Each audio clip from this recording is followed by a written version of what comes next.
ಕೊನೆಯಿಲ್ಲ. ಕ್ಷೇತ್ರದ ಅಭಿವೃದ್ಧಿ ಮಾಡಲು ಅವಕಾಶ ಕೊಡಿ. ಅರವಿಂದ್ ನಗರದ ಗಂಗಾಧರ್ ಪಾಟೀಲ್ ರವರೇ 15 ವರ್ಷಗಳಿಂದ ಮಾಡಿದ ಅಭಿವೃದ್ಧಿ, 3 ವರ್ಷಗಳಲ್ಲಿ ಮಾಡಿದ ಅಭಿವೃದ್ಧಿ ನೀವು ಒಮ್ಮೆ ನೋಡಬೇಕಾಗಿದೆ.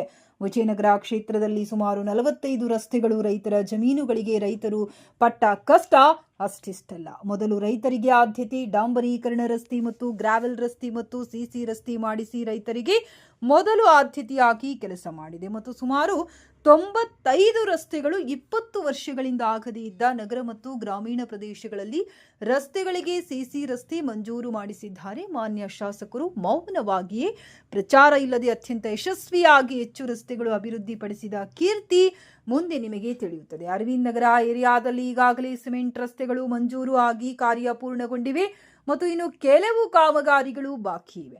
ಆದರೆ ಯಾವುದೇ ಪಕ್ಷಭೇದ ಇಲ್ಲದೆ ಜನರ ಒಳಿತಿಗಾಗಿ ಮಾಡುವ ಕಾರ್ಯಕ್ಕೆ ಸಹಕಾರ ಕೊಡಿ. ಇನ್ನು ಬೇಕಾದಷ್ಟು ಬಡವರು ವಾಸಿಸುವ ಏರಿಯಾಗಳು ಅಭಿವೃದ್ಧಿಪಡಿಸುವ ಕನಸು ಶಾಸಕರಿಗೆ ಇದೆ. ಆದರೆ ಭೂ ಪರಿವರ್ತನೆಯಾದ ಲೇಔಟ್ಗಳು ಅಭಿವೃದ್ಧಿಪಡಿಸದೆ ಮಾರಾಟವಾಗಿ ರಸ್ತೆಗಳು, ವಿದ್ಯುತ್ ದೀಪಗಳು, ಚರಂಡಿ ಕಾಮಗಾರಿಗಳು ಇಲ್ಲದೆ ಇರುವುದನ್ನ ಮನಗೊಂಡಿದ್ದೇವೆ. ಆದರೆ ಕಾಮಗಾರಿಗಳು ಇನ್ನು ಬೇಕಾದಷ್ಟು ಮಾಡಲು ಸಮಯಾವಕಾಶ ಸಾರ್ವಜನಿಕರು ಕೊಡಿ. ತಾವು ಆವೇಶದಿಂದ ಮಾತನಾಡುವುದು ಶೋಭೆ ತರುವುದಿಲ್ಲ. ಅಭಿವೃದ್ಧಿ ಮಾಡಲು ಕೊನೆಯಿಲ್ಲ. ನಮಗೆ ಸಹಕಾರ ಕೊಡಿ, ಮಾಡಿ ತೋರಿಸುತ್ತೇವೆ.